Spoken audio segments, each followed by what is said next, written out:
Three brothers sat in a Taunton, Massachusetts clubhouse, wearing patches they'd killed to protect. One was an FBI agent. Within 18 months, 15 men would be in federal custody. The president would get 262 months in prison, and nobody saw it coming. This is the true story of Operation Roadkill, when the FBI didn't just infiltrate the Outlaws motorcycle club, they became them. Connection Loop. Founded in McCook, Illinois in 1935, the Outlaws Motorcycle Club is the oldest outlaw biker gang in America. With over 5,000 members across 441 chapters in 43 countries, they're the third largest motorcycle club on the planet. Their motto says everything. God forgives, outlaws don't. But in 2005, someone inside their brotherhood was about to break that code. And when the betrayal was revealed, an entire chapter collapsed like dominoes. Main body. The brotherhood that bleeds. The Outlaws don't just ride motorcycles. They live by a hierarchy more structured than most corporations. At the top sits the international president, the absolute authority over the entire organization. Below him are regional bosses controlling territories called the Gold Region, Copper Region, and others.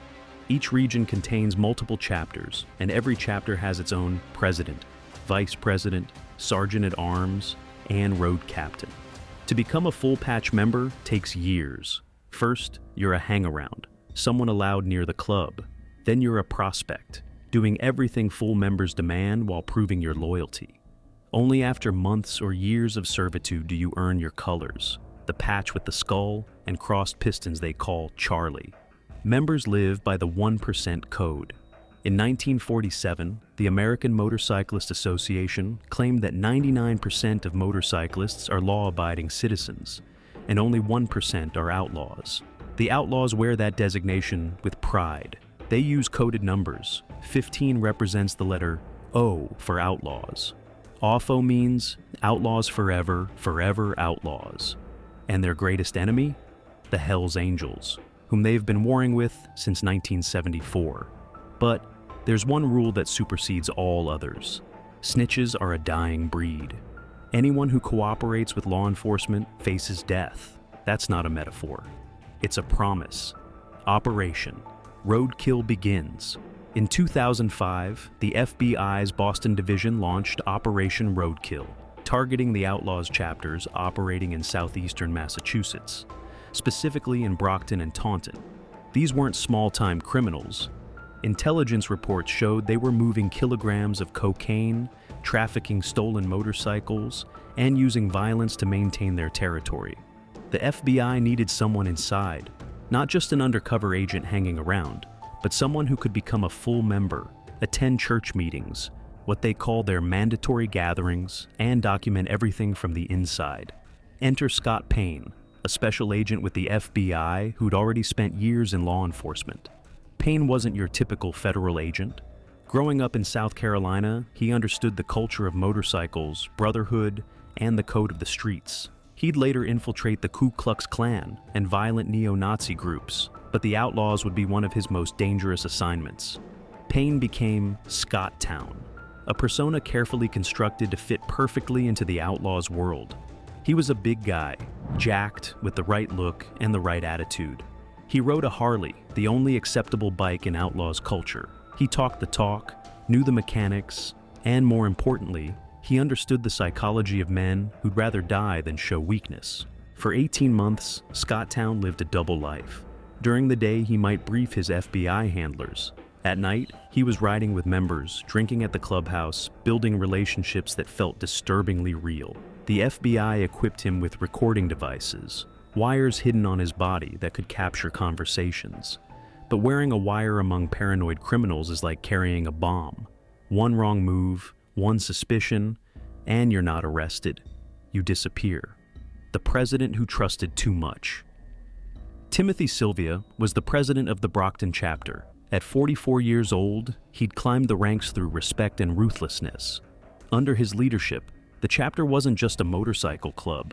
It was a cocaine distribution network. Sylvia had connections to suppliers who could deliver kilograms at a time. The Outlaws didn't sell drugs on street corners like common dealers. They moved weight, 10 kilograms of cocaine per transaction, worth hundreds of thousands of dollars. Scotttown gained Sylvia's trust, not overnight, but gradually, through rides, through proving himself reliable, through never asking too many questions. He participated in runs, helped with club business, and most importantly, he became part of the family. What Sylvia didn't know was that every conversation was being recorded, every drug deal discussed was being documented, every name mentioned was being added to a federal indictment. The FBI's strategy wasn't just to arrest a few members. They wanted to dismantle the entire chapter by building a RICO case, Racketeer Influenced and Corrupt Organizations Act. RICO charges transform individual crimes into evidence of a criminal enterprise, carrying decades of prison time. The web expands. As Scotttown deepened his infiltration, the FBI expanded the investigation. They weren't just watching Brockton. The Taunton chapter was also under surveillance. The FBI brought in the Massachusetts State Police, the Brockton Police Department, the Taunton Police Department, and the Plymouth County Sheriff's Department. This wasn't a lone agent operation, it was a full law enforcement task force. The investigation revealed how the Outlaws operated. Members used coded language, but Scotttown was there to decode it. They discussed packages, cocaine shipments. They talked about problems, people who owed money or showed disrespect. And Scotttown was wired, capturing it all. Todd Donofrio, 39, from Stoughton, was a close associate of the gang. He worked directly with Sylvia on cocaine transactions. He thought Scotttown was one of them. He had no idea federal prosecutors were building a case that would give him 120 months in prison. In July 2008, the FBI was ready. But before the arrests, they needed one final piece, a controlled buy. Scotttown arranged to purchase 10 kilograms of cocaine from Sylvia. The transaction was set. Surveillance teams were in place. The wire was recording. And then, the unthinkable almost happened. The wire that nearly killed him. During one drug deal, members of the Outlaws became suspicious. Not of Scotttown specifically, but of everyone. Paranoia is survival in the outlaw world. They decided to strip search everyone involved before the transaction. Scott Payne was wearing a wire. If they found it, he wouldn't be arrested. He wouldn't be kicked out. He'd be tortured for information and killed. His body would disappear, and the case would die with him. Payne has never publicly revealed how he survived that moment. What we know is that the transaction happened, the cocaine was exchanged, and somehow, Scotttown walked out alive, his cover intact. The takedown. On July 31st, 2007, federal agents executed coordinated raids across southeastern Massachusetts. 15 members and associates of the Outlaws Motorcycle Club were arrested. The charges: conspiracy to possess with intent to distribute more than 5 kilograms of cocaine, racketeering, firearms violations, and violent crimes in aid of racketeering. When Timothy Sylvia was arrested, he couldn't believe it. He'd trusted Scotttown. They'd ridden together, drank together, done business together. And it was all a lie. Sylvia pleaded guilty on October 21st, 2008. On August 28, 2009, United States District Court Judge Richard G. Stearns sentenced him to 262 months in federal prison, 21 and a half years, followed by 5 years of supervised release. Todd Donofrio received 120 months, 10 years in prison. The rest of the arrested members faced similar fates. Some pleaded guilty to reduced charges, others went to trial and lost. The Brockton and Taunton chapters of the Outlaws Motorcycle Club were effectively destroyed, but Operation Roadkill was just one chapter in a much larger story of betrayal within the Outlaws. The informant who destroyed a president. While Scott Payne was undercover in Massachusetts, another betrayal was unfolding on a national level. This time, the informant wasn't an FBI agent. He was a real outlaw. Lyle Beatty was a member of the Outlaws chapter in Front Royal, Virginia. For years, he rode with the Brotherhood, attended church, wore the patch. But behind closed doors, Beatty was cooperating with the FBI. In 2010, Beatty became the star witness in the federal racketeering trial of Jack Rosga, the national president of the Outlaws. Rozga, known as Milwaukee Jack, was 53 years old and the absolute leader of the entire organization. He controlled chapters across the United States and internationally. Beatty testified that Rozga had declared war on the Hells Angels, not a metaphorical war, a literal one. Rozga ordered members to engage in shows of force at motorcycle events, to attack Hells Angels on sight, and to expand Outlaws' territory into Hells Angels strongholds. In 2008, the Outlaws established a clubhouse in Rock Hill, South Carolina, deep in Hells Angels territory. It was a deliberate provocation. As Beatty testified, Rozga knew this would trigger violence, and that was the point. In September 2009, 2 outlaws were assaulted by Hells Angels in Connecticut. Rozga ordered retaliation. 1 month later, a Hells Angels member was shot outside their clubhouse in Payne, Maine. The victim suffered gunshot wounds to his neck and nearly died. In April 2010, Outlaws members from Milwaukee and other Wisconsin chapters attended a charitable motorcycle event called the Flood Run. When they crossed into Minnesota and encountered Hells Angels, Rozga's orders were clear: attack. The Outlaws brutally beat the Hells Angels and stole their colors, the ultimate disrespect in biker culture. Beatty's testimony was devastating. He described the hierarchy, the orders, the violence. He revealed internal conversations that only a member would know. On December 21, 2010, a Virginia jury found Jack Rozga guilty of conspiring to engage in racketeering activities and conspiring to commit violence in aid of racketeering. 3 other outlaws were also convicted: Mark Jason Field, Harry Ryan McCall, and Christopher Alibi Timbers. On April 8, 2011, Judge Henry E. Hudson sentenced Jack Rozga, the national president of the Outlaws Motorcycle Club, to 20 years in federal prison. The judge told Rozga, "As the national president, you bear responsibility for the violent criminal enterprise you led." Rozga was among 27 individuals indicted in a sweeping RICO case.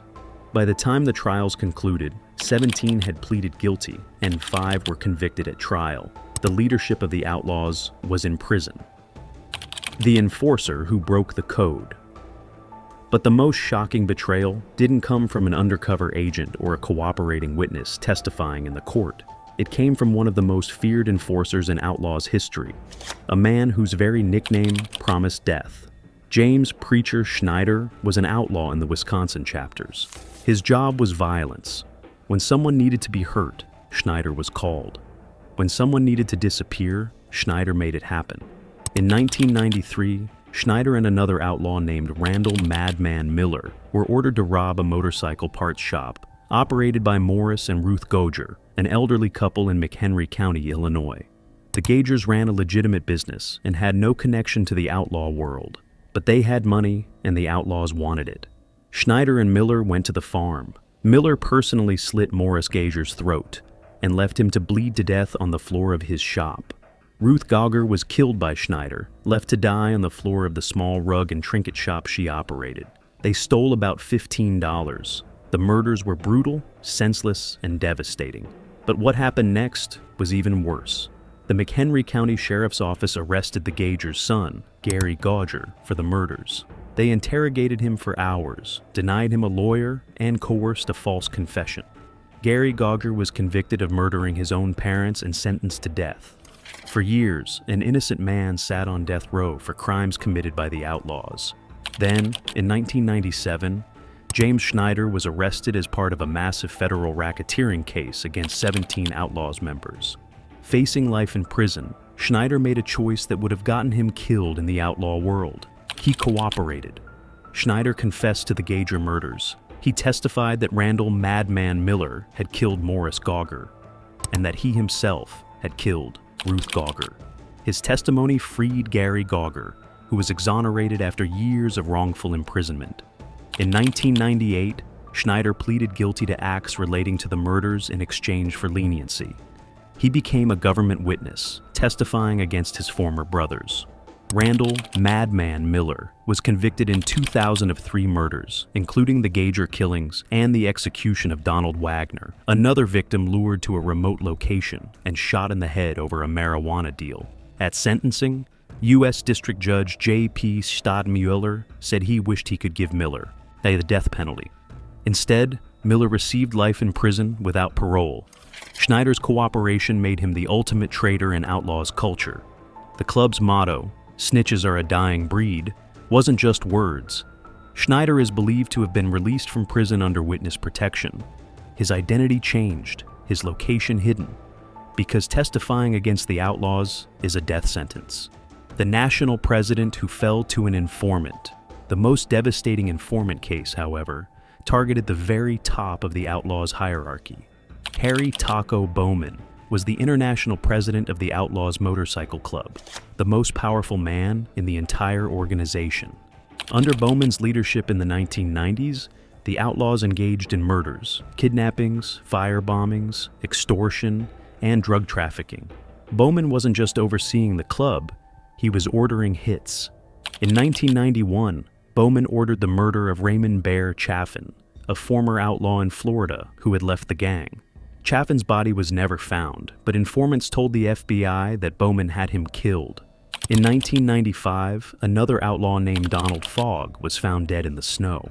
The FBI learned through informants that Bowman had discovered Fogg was cooperating with law enforcement, a snitch.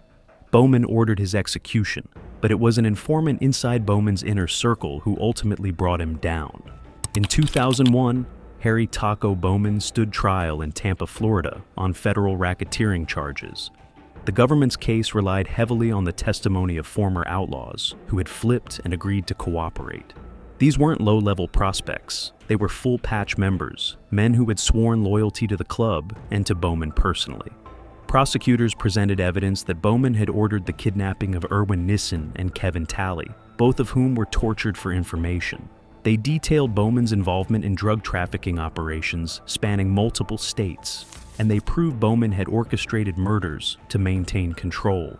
On April 17, 2001, the jury found Harry Taco Bowman guilty of racketeering, conspiracy to murder, and various drug and weapons charges. The convictions covered crimes from 1980 to 1997. The informants who testified against Bowman were mean, violent criminals themselves, as even the prosecutors admitted. But their testimony was corroborated by FBI surveillance, wiretaps, and physical evidence. Bowman was sentenced to life in federal prison. He died behind bars in 2019, never having been released. The informants who testified against him lived in fear for the rest of their lives. Some entered witness protection, others simply disappeared, knowing that the Outlaws' reach extends far beyond prison walls. The aftermath. A brotherhood fractured. The impact of these informant cases on the Outlaws Motorcycle Club cannot be overstated. Operation Roadkill destroyed the Massachusetts chapters. The Virginia case took down the national president and his leadership team. The Schneider betrayal exposed murders that had been covered up for years. And the Taco Bowman case revealed that even the international president could be brought down by men from within. Paranoia became the new normal. Members began strip-searching each other before meetings. Conversations were held outdoors, away from potential recording devices. Trust, the foundation of any brotherhood, eroded. The FBI's strategy was deliberate. By using both undercover agents like Scott Payne and cooperating witnesses like Lyle Beatty and James Schneider, they attacked the Outlaws from multiple angles. Members couldn't tell who was real and who was a plant. They couldn't trust their presidents, their enforcers, or even their prospects. The club's motto, "God forgives, outlaws don't," became a bitter irony. The organization that prided itself on loyalty and brotherhood had been destroyed from within by betrayal.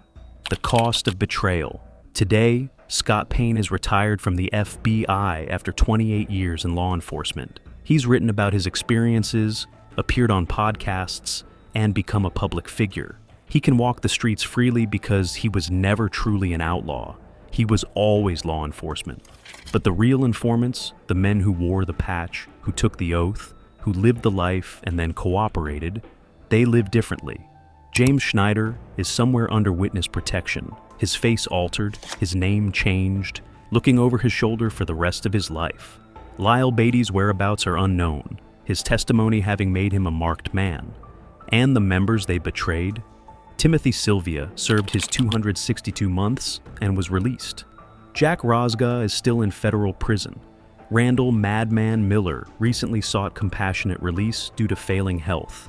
He's 65, wheelchair-bound, suffering from heart disease, arthritis, and other ailments. In 2024, he wrote a letter to the judge, finally admitting to the murders he'd denied for decades, apologizing to the families of Morris and Ruth Godger, to Donald Wagner's daughter, to everyone he'd hurt. The judge denied his request. Miller's letter was seen as too little, too late, a desperate attempt to gain freedom after 27 years in prison, not genuine remorse. The Outlaws today. The Outlaws Motorcycle Club still exists. They still have chapters across the United States and internationally. They still wear the skull and crossed pistons. They still live by the 1% code. But the scars of betrayal run deep. The club has never fully recovered from the wave of informant cases that tore through its ranks in the 2000s and 2010s. Membership is more cautious, operations are more covert, and the fear of who might be wearing a wire is always present. The current international president, John "Tommy O" Irwin, faces the challenge of leading an organization that has been infiltrated, prosecuted, and exposed repeatedly.